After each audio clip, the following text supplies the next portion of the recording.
सभे मगहिया भाई बहन के भुलेटन काका के राम राम। आथिन मगहिया खबर में सुनते देश दुनिया के खबर। गुजरात में नया कैबिनेट आज गठित कैल जा सका है। दोपहर बाद हो सका है शपथ ग्रहण। शपथ ग्रहण में 27 गो मंत्री ले सका था शपथ। दूर संचार क्षेत्र में सीधे 100% विदेशी निवेश करल जा सका है। आज से 5 दिन के दौरा पर हिमाचल प्रदेश जैतन देश के राष्ट्रपति महामहिम रामनाथ कोविंद। रक्षा मंत्रालय के नया कार्यालय के उद्घाटन आज प्रधानमंत्री मोदी करतन। टाइम मैगजीन के 100 गो प्रभावशाली आदमी में प्रधानमंत्री नरेंद्र मोदी और पश्चिम बंगाल के मुख्यमंत्री ममता दीदी शामिल। उत्तर प्रदेश चुनाव में कांग्रेसी फंडिंग ले उम्मीदवार सभे से 11,000 रुपया ले। दिवाली में दिल्ली में न छूटत पटाखा। एयर इंडिया ले टाटा सन्स बोली लगौलक है। आज से खोलल जाए बाबा धाम में बैजनाथ धाम मंदिर।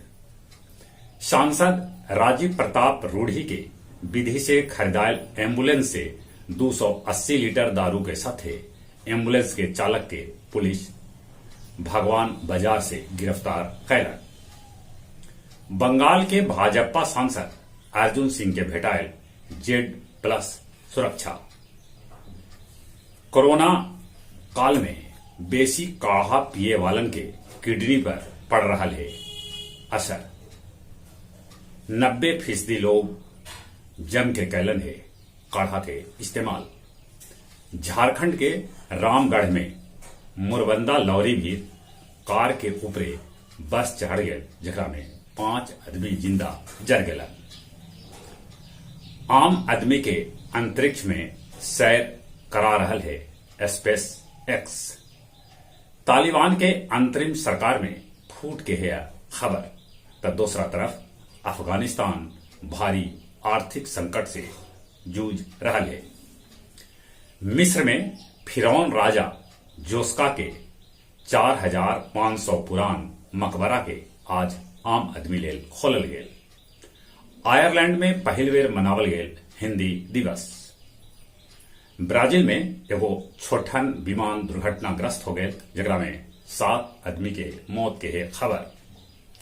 फ्रांस में बाढ़ से भारी तबाही। कार पानी में 9 लेखा तैर रहा है। गया जी में भर पितर तक पिंडदान करे से रोक हटा लेवल गए। बाकी कोविड गाइडलाइन के करे पड़त पालन। गया से पटना लेल 2 गो मेमू ट्रेन चलावल गए। दैनिक यात्री के भेटायल राहत। मानपुर प्रखंड के गोपालगंज पांडे कोयरी टोला में भिंडी के खेत में करंट लगे से किसान संजय और उनकर पत्नी ममता के मौत हो गया। गया निगम कर्मी सभे के हड़ताल हफ्ता दिन बाद टूट गए। बाकी जहां तहां अभी कचरा के अंबार लगल है। आमस में किसान सभे यूरिया खाद के किल्लत के लेके कैलन बुधौल भीड़ जीटी रोड जाम। और अब कुछ खेल के समाचार। आईपीएल के मैच में 2 बछर बाद 50% दर्शक मैदान में होतन।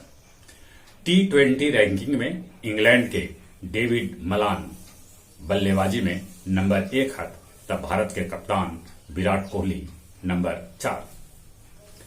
राष्ट्रीय ओपन एथलेटिक्स में रेलवे के धावक अभिषेक और पारुला चौधरी 5000 मीटर में चैंपियन बनलन।